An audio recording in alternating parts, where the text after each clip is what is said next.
Jujur, oke. Jujur ya, Ya jujur. nggak apa-apa, nggak apa Tapi jujur. pengen sekolah lagi tapi nggak pengen belajar. Jadi pengen mainnya doang. Iya. Oke. Ada nggak pesan dari guru di SMA Konita yang kakak tuh inget gitu sampai sekarang? Ada, pasti ada sih, itu pasti ada. Bergunung dua, yang ada mataharinya. Ada rumahnya, Ada ada rumah, jalannya gitu sawahnya. iya.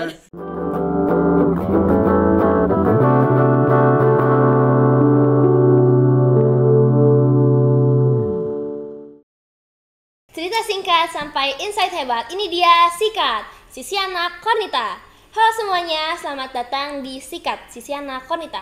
Ruang cerita dan inspirasi untuk pelajar SMA Konita. Di episode kali ini kita kedatangan alumni kebanggaan Konita yang sekarang sedang menuju studi di universitas terbaik di Bandung. Bisa tebak gak nih universitas terbaik di Bandung apa? Hari ini kita bakal ngobrol santai seputar perjalanan gestar dari mulai beliau di SMA Konita, terus proses pembelajaran bisa sampai di kuliah itu tuh kayak gimana, sama mungkin ada beberapa motivasi dikit aja dari kakaknya. Jadi langsung aja ke Kak Holil angkatan 37. Halo Kak Holil, gimana kabarnya? Baik, alhamdulillah. Alhamdulillah. Kan aku mau nanya nih, kayak kan kakak libur nih ya, terus liburnya panjang gitu kan. Kakak tuh waktu selama liburan tuh kakak ngisi apa sih di kekosongan itu? Kalau selama liburan sih paling kayak ada beberapa project dari teman yang ngasih project buat misalnya desain baju, atau mungkin ada yang ikut semacam organisasi gitu. Nah, terus juga kayak saya tuh sebenarnya dari lama udah kayak jadi freelancer gitu beberapa kali. Nah, mungkin itu aja sih kalau misalnya selama kesibukan sama liburan. Kalau nggak paling sisanya ya main atau mungkin kemana, menikmati masa liburan lah. Nongkrong gitu ya Kak? Iya, itu adalah sampingan beberapa kali. Oke. Kita lanjut aja kali ya. Kayak kalian boleh ceritain nggak sih apa alasan utama dulu ya pas milih atau bisa milih sekolah di Konita tuh kayak gimana gitu, backgroundnya gimana? Milih SMA Konita. Jadi mungkin ya saya tuh awalnya emang bukan pengen sekolah di sini, tapi Jujur. jujur ya, jujur. Nggak apa-apa, Tapi jujur. awalnya tuh saya emang pasti daftar sekolah negeri dulu lah. Waktu itu saya daftar ke SMA 10 sama 2. Tapi waktu itu karena zonasi jadi nggak keterima, dan itu tuh emang bikin cukup ngedown lah. Gimana ya, kayak sedih nih nggak keterima negeri. Nah, tapi waktu itu ayah saya bilang, nawarin SMA Konita. Katanya ada SMA Konita nih dalam IPB, ada kerjasama sama Jepang. Ya udah, saya waktu itu ikut aja karena ya udahlah sekolah dulu aja, gampang nanti sisanya. Gitu sih paling. Kalau untuk kenapa milih SMA Konita. Oke, berarti intinya kayak kakak ketolak di negeri, terus kakak dapat apa kayak Dapat tawaran. saran ya, dapat tawaran dari ayahnya kakak gitu. Ya. Ternyata itu hal yang udah terjadi di semua kalangan Konita ya, Kak? Itu udah umum ya. Udah umum Rahasia banget. Oke, kita langsung aja lanjut ke yang kedua. Kayak kan kakak walaupun baru setahun, itu kan ini belum setahun lulus ya? Belum. Baru berapa bulan lulus ya? Beberapa bulan. Pasti udah ada hal gitu kan yang bikin kakak kangen gitu dari masa-masa SMA. Iya nggak Kak? Kan pasti kakak udah kayak aduh mau SMA lagi gitu kan. Apa sih yang kakak kayak kangenin gitu? Sebenarnya kangen bukan lebih ke kangen SMA-nya atau gimana sih, tapi lebih kangen ke momen-momen yang ada di SMA. Oke. Begitu. Jadi misalnya kayak ada beberapa acara sekolah atau ada kelas meeting gitu-gitu. Tuh kangen sih, maksudnya dulu tuh sering ikutan lomba ini, lomba itu, Iya. atau main sama teman kesini ke situ, ketemu teman-teman di kelas di mana, waktu acara-acara juga ketemu, terus kayak ikut lomba. Nah itu bikin kangen sih kadang. Jadi kayak kangen juga pengen sekolah lagi tapi nggak pengen belajar. Jadi pengen mainnya doang. Iya. Oke. Kayak berarti kakak kangen banget sama memori-memori yang udah kakak bikin di Iya, SMA ini gitu. iya. Terus kayak menurut kakak tuh hal-hal apa sih yang ada di SMA Konita yang punya dampak besar gitu sampai kakak bisa keterima di kampus universitas terbaik di Bandung gitu? Apa ya hal-hal yang berpengaruh gitu, paling apa ya, waktu itu pernah beberapa kali ikut lomba sih, kayak contohnya waktu itu pernah ikut Alba Kadabra, ikut desain poster. Terus juga pernah ikut FLS 2N, desain poster juga, meskipun nggak ada yang menang ya. Oh, iya. Tapi at least lumayan ikut, ngasih bener. pengalaman. Betul, ya. betul. Jadi kayak ada beberapa karya atau portofolio gitulah yang udah pernah dibikin. Terus paling ada beberapa kayak misalnya P5, kan ada tuh bikin short movie gitu-gitu, lumayan berpengaruh juga sih. Terus juga paling kayak sisanya ya hal-hal kecil lah, nggak yang kayak lomba-lomba gitu, kayak misalnya tugas atau apa bikin ini bikin itu, ya itu lumayan sih berpengaruh juga. Oke. Berarti kakak cukup rajin ya untuk mengerjakan tugas ya? Nggak begitu. Kalau dibilang rajin sih kayaknya enggak deh, tapi ngerjain lah. At least ngerjain ya kak? Tapi nggak yang rajin gitu juga sih. Kalau dibilang rajin enggak juga. Oke, siap. Berarti kayak kakak walaupun tugas sekecil apapun itu juga berpengaruh buat di kehidupan selanjutnya kayak? Iya. Terus waktu masih sekolah tuh motivasi terbesar Kak Holil yang bikin kakak semangat sampai bisa ngeraih kampus impian gitu? Motivasi ya? Iya. Ya paling gini ceritanya. Jadi kan waktu ketolak SMA negeri tuh bener-bener kayak down, bener-bener sedih dan kayak rasanya kayak putus asa gitu karena Ya ampun. SMA negeri kayak rasanya kayak harus SMA negeri nih, Harus gak ada hits SMA. banget Iya. gitu soalnya kak. Nah, terus jadi waktu pengen mulai daftar ke PTN, jadi kayak flashback itu kan keinget, dulu sempat nyesel nih gara-gara gak keterima SMA negeri gara-gara ini itu. Nah jadinya nggak pengen nyesel lagi, nggak pengen nyesel kedua kalinya gitu, pengen kali ini pengen dapet apa yang diinginkan. Nah itu jadi motivasi paling besar sih, apalagi dari orang tua juga, pengen membanggakan orang tua, pengen ya membanggakan semua orang lah, pengen bermanfaat bagi semua orang. Dari semua pengalaman selama tadi jadi SMA Konita nih kak, apa sih yang menurut kakak paling berkesan gitu yang bisa dirasain di Konita, yang cuman bisa dirasain di Konita gitu? Aduh, paling berkesan. Paling berkesan apa ya? Yang paling saya inget, paling saya lagi sama angkatan-angkatan saya gitu, ada acara apa atau lagi apa, kayak itu berkesan aja. Misalnya waktu itu ada kayak refreshing gitu lah dari guru-guru gitu, acara terakhiran sebelum lulus. Itu tuh lumayan berkesan sih, kayak kita main air, main apa bareng-bareng sama satu angkatan. Jadi kayak kita makin deket, makin akrab gitu. Lumayan berkesan sih, jadi core memory bagi saya gitu. Oke, core memory ya kak ya. Iya. So aku pengen banget kayak dengar pengalaman kakak, perjalanan kakak tuh dari di SMA Konita gitu, dari kelas 10, 11, 12 gitu. Gimana ya? Aduh, jadi gimana gitu.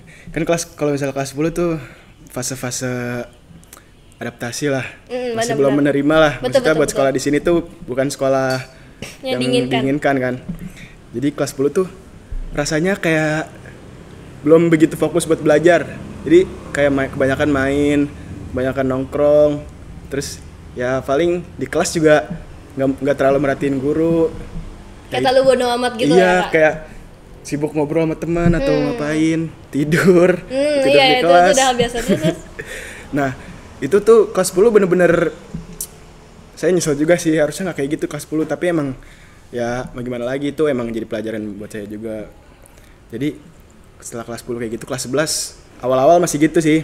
Nah, tapi ada beberapa hal itu yang bikin saya mulai sadar dan mulai mau fokus untuk belajar. Jadi kayak punya rasa tanggung jawab. Waktu itu saya kelas 11 pertama kali jadi ketua kelas. Nah itu kayak bener-bener merubah sudut pandang saya gitu. Jadi rasanya saya punya tanggung jawab nih buat ngurus kelas, buat ini. Saya punya tanggung jawab ke anak-anak kelas saya gitu. Nah dari situ kayak merasa wah harus berubah nih, harus lebih fokus buat belajar, buat merhatiin guru dan sebagainya. Nah dari kelas 11 itu mulailah berubah sedikit-sedikit. Nah pas naik ke kelas 12 itu lebih fokus lagi buat belajar, karena waktu itu sebenarnya baru mulai mengenal PTN lebih dalam tuh waktu kelas 12. Jadi tuh mulai sebenarnya saya pengen masuk ITB juga emang dari dulu, dari SMP malah. Berarti udah lama banget ya kak? Iya, dulu FSRD ITB tuh bener-bener impian saya dari SMP, dari dulu.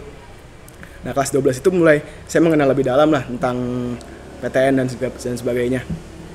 Nah itu saya jadinya merasa harus dapet nih. Iya, jadi motivasi buat saya sendiri buat masuk PTN, jadi buat belajar serius, buat belajar UTBK, belajar di sekolah dan sebagainya lah. Gitu kelas 12. Dan akhirnya ya alhamdulillah. Jadi gitu. Oke, kita lanjut ya. Jadi di sini kan tadi kita udah ya kayak pengalaman-pengalaman kakak gitu ya. Iya. Oh, satu terakhir lagi deh. Apa? Kalau boleh tahu, ada nggak pesan dari guru di SMA Konita yang kakak tuh inget gitu sampai sekarang? Ada, pasti ada sih itu, pasti ada. Apa tuh? Sebenarnya banyak. Cuma yang saya pilih satu aja, Iya, satu yang aja. mungkin yang paling berkesan lah. Tapi bukan berarti yang lain nggak Iya, berkesan. iya. Maksudnya yang saya yang dikatakan ke saya waktu pengen daftar ke PTN gitu-gitu. Waktu itu Bu Artik pernah bilang, Khalil kamu sebenarnya bisa. Nah, Nah, pokoknya kayak ngeyakinin saya gitu. Jadi sebenarnya saya bisa, cuma saya nggak mau aja. Ngerti nggak sih kayak? ngerti. Saya bisa, cuma kayak nggak mau berusaha. Nah itu saya langsung sadar, oh iya juga, ternyata emang harus nyoba dulu. Emang nggak semuanya kita instan, harus nyoba dulu, harus proses dulu, nggak boleh buru-buru juga, kayak harus proses dulu. Dan akhirnya bisa merubah diri saya yang dulu emang nggak terlalu niat untuk serius, dan akhirnya bisa lebih baik lah. Berarti itu ya kayak sebenarnya Bu Artik juga sering banget sih ngomong ke kita tuh kayak kan semua tuh bisa tapi nggak mau berusaha gitu sebenarnya. Emang. Iya kan, Bu Artik tuh sering banget ngomong kayak gitu. Jadi itu berarti yang paling berkesan Iya banget sih. buat kakak. Oke. Terus kayak oh iya ini sama gaya kakak belajar waktu SMA gitu. Gaya belajar. Kita tuh kayak pengen banget gitu tahu kayak kakak tuh gaya belajarnya gimana sih, karena kan kakak tuh dikenal kayak guru-guru pasti ngomong beliau tuh nggak les tapi bisa gitu. Gimana gaya belajar ya?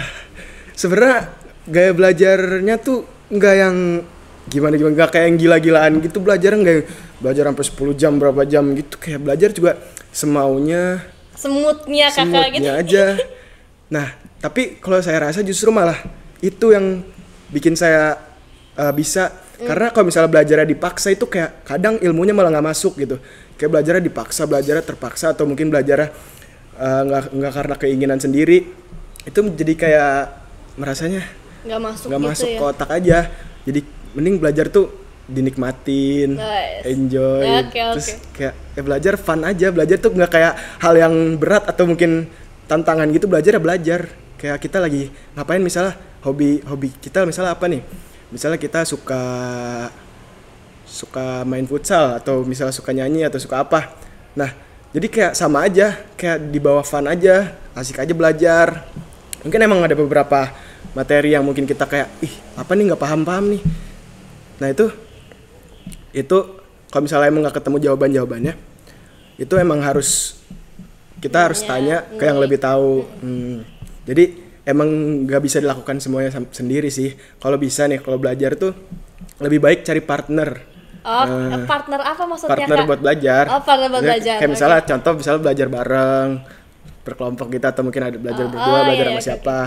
Nah itu lebih membantu sih, jadi kita bisa bertukar ilmu, bertukar pengalaman atau apalah. Jadi kalau misalnya kita nggak tahu ini, bisa nanya, dikasih tahu, jadi kita lebih paham, lebih ngerti. Tapi justru kadang penjelasan temen tuh lebih bisa dipahami. Iya kan? Bener kak. Iya, jadi tuh emang butuh partner buat belajar sih. Kalau misalnya belajar sendiri tuh kadang berat. Bener sih kak, kadang karena kalau di kelas juga kadang kalau misalnya lagi belajar tuh kita suka dengerin aja teman kita ngomong gitu, terus kita kayak cuma dengerin itu udah masuk sebenarnya di otak gitu. Mungkin itu karena kita mungkin misalnya sama teman kita seumuran, jadi tahulah satu sama lain. Iya benar. Satu sama lain, betul benar kak, benar. Iya kan? Terus kayak kan kakak tuh tadi bilang ya, kakak tuh belajarnya sesuai mood.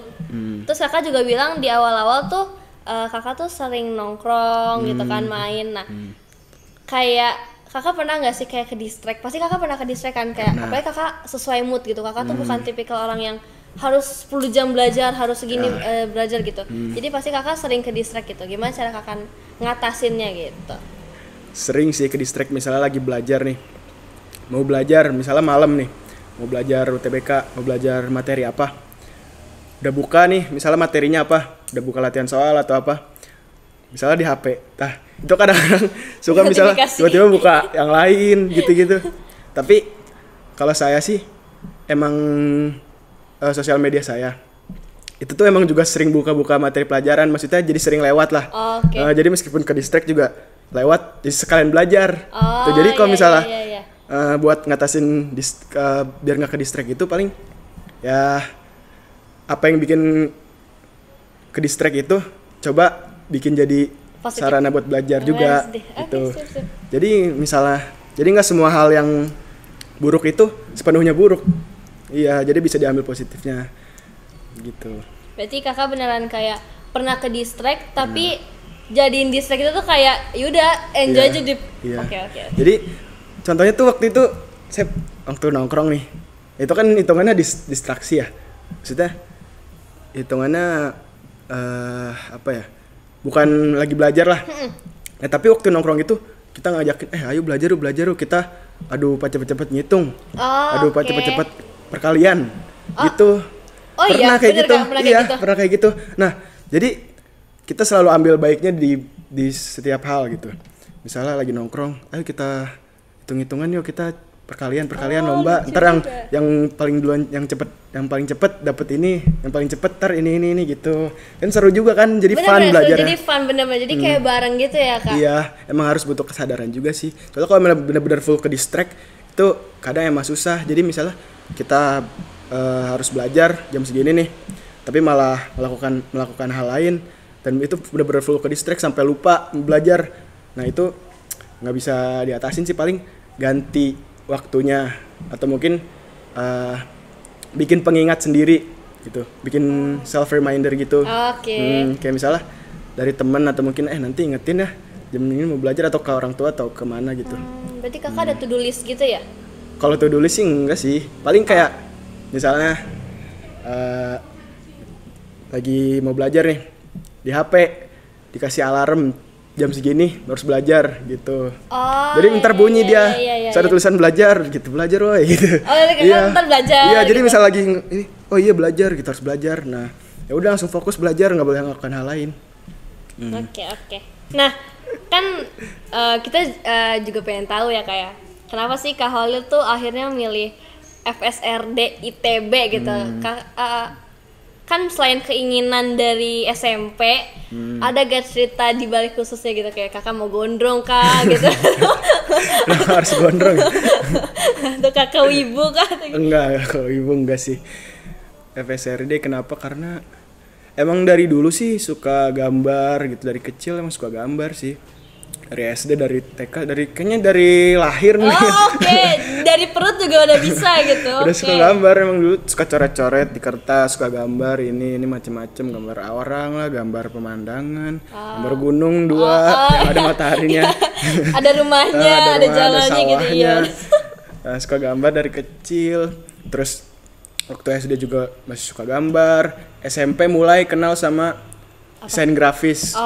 SMP mulai kenal sama desain grafis, mulai suka ngedit, mulai suka main Photoshop, Illustrator, itu macam-macam.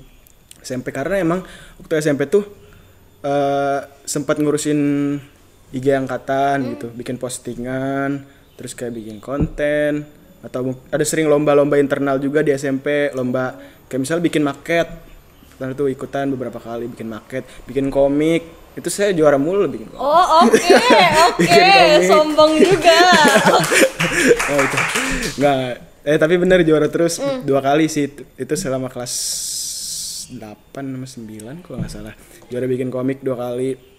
Terus lomba, apalagi lomba gambar, lomba ya yang berhubungan dengan seni lah. Terus waktu SMA ya justru nggak tahu kenapa sekarang tuh lebih condong ke desain grafisnya daripada ke gambar tangan gitu. Tapi masih suka, cuma lebih condong di desain grafis aja, lebih enjoy aja gitu, enak kayak laptop bikin ini bikin itu, ngedit ini macam-macam. Atau mungkin gambar digital juga suka, sekarang udah mulai sering beberapa kali. FLS 2N juga bikin gambar digital, portofolio saya juga buat gambar digital. Gitu. Ini lagi CV ya kak ceritanya. Banyak banget. Terus ya rata-rata gitu sih. Kadang suka fotografi juga, terus kayak fotonya di edit, dibikin apa, jadi gitulah pokoknya. Berarti kakak sekarang lebih suka desain grafis daripada gambar gitu. Iya, tapi Emang apa suka bedanya? sih. Kalau Kakak gambar ngerasain tuh, bedanya nggak? kalau gambar ya, gambar tradisional nih, gambar di kertas. Heeh. Itu sebenarnya gimana ya? Bedanya paling ya beda ini aja. Beda ininya, alatnya. Nah, kalau gambar di kertas kan pakai kertas, pakai pensil, pakai pulpen, pakai Banyak ya alat pakai gitu. pensil warna macam-macam. Ya kalau grafis ya di digital, bikin pakai Lebih praktis gitu ya. pakai tablet, pakai laptop, bikin ini, bikin itu. Ya tapi emang kalau sekarang sih ya kayaknya lebih ini nggak sih? Lebih naik yang digital gitu. Karena kayak sekarang tuh banyak banget di sosmed juga kayak lo buka lomba-lomba desain grafis juga sih kak. Kayak Iya. banyak banget, terus kayak Canva juga banyak banget gitu. Iya, ya apalagi ada Canva sekarang udah makin gampang kan? Betul. Gitu, desain grafis macem-macem. Iya Iya gitu. paling itu sih. Kalau ITB ya udah jelas itu kan terbaik lah. Iya benar. Oke. Apalagi di bidang seni dan desain nomor 1 di Indonesia kan. Ya itu saya pasti pengen yang terbaik lah. Oke. Gitu sih paling. Berarti kakak itu motivasi kakak juga. Ya? Iya, Sip. Nih terakhir nih kak. oke. Udah lama banget, udah kayak bentar banget kakak. Gak kerasa kan? Pokoknya bentar lagi kan MPLS nih ya, angkatan 40. Kan kakak sekarang udah alumni nih, jadi udah nih masuk lagi nih MPLS, udah yang ke-40, angkatan 40 maksudnya. Ada nggak pesan atau motivasi dari kakak buat angkatan di bawah kakak gitu? Motivasi. Iya. Mungkin nggak banyak sih, tapi paling jangan terlena sama masa lalu. Yang pertama, harus cepat untuk move on dan beradaptasi gitu. Oke. Jadi misalnya kalian pernah gagal atau pernah apa, ya itu jadiin pelajaran, ambil baiknya, buang buruknya. Kita jangan terlalu menjadi hal yang bikin kita nggak bisa berkembang gitu. Nah itu, terus paling jangan terburu-buru. Nah itu, karena kalau misalnya kita terburu-buru dalam melakukan satu hal, pasti hasilnya nggak maksimal kan. Karena kita kalau misalnya terburu-buru itu kayak set dan itu bikin kita nggak fokus ke detail-detail yang harusnya yang bisa kita lakukan dengan lebih baik. Jadi jangan terburu-buru, tapi jangan sampai tertinggal juga gitu. Terus ya apalagi ya, paling harus bisa manage waktu sih. Harus balance antara Antara kebutuhan dan kemauan. Kemauan. Oke. Misalnya kebutuhannya apa? Harus belajar. Harus ini, harus itu. Kemauannya misalnya mau main, mau nongkrong. Nah itu harus balance aja. Nggak boleh ada salah satu yang berat sebelah. Kalau nggak nanti ya susah gitu. Paling gitu sih motivasinya. Saya bukan motivator sih sebenarnya. Berarti intinya kita nggak boleh berat sebelah ya kak. Kita harus Iya, tahu mana prioritas harus kita, balance. mana Prioritas kita, mana yang kita ingin mau lakukan. aja gitu. Iya. Karena kalau misalnya belajar terus kan pasti jadinya burn out kan, pusing, stres. Betul. Kita juga perlu Overwhelmed main, banget. perlu Iya, refreshing. Betul banget gitu, Iya. betul. Tapi jangan sampai ini juga terlalu sibuk di satu hal gitu, misalnya main mulu atau belajar mulu. Harus sering-sering explore lah. Gitu. Explore potensi diri kita. Karena kita nggak tahu kita tuh bisanya apa. Tapi setelah kita nyoba satu hal, jadi kita tahu. Misalnya dulu kita nggak pernah nyobain buat nyanyi misalnya, nggak pernah nyoba. Tapi kita waktu itu pernah sekali mau nyoba berani buat nyanyi. Tapi terus ternyata bagus. Nah, kita sebelumnya nggak tahu, jadi tahu potensi kita tuh bisanya apa. Jadi harus banyak-banyak explore aja. Karena kita nggak akan tahu kita bisanya apa kalau misalnya kita nggak nyoba. Oke, terima kasih Kak Motivator. Makasih banyak Kak Halil udah sharing pengalaman-pengalaman dan cita-cita, terus kayak motivasi-motivasi juga. Kayak semoga kakak tuh sukses di ITB nanti, karena ITB tuh kayak terkenal masuk susah, belajar susah, keluarnya pun susah. Semoga kakak survive di ITB itu nanti gitu. Amin. Terus terima kasih juga untuk semua tim-timnya karena udah bekerja dengan keras. Pesan untuk 38, 39, 40 tetap semangat. Dadah. Semangat.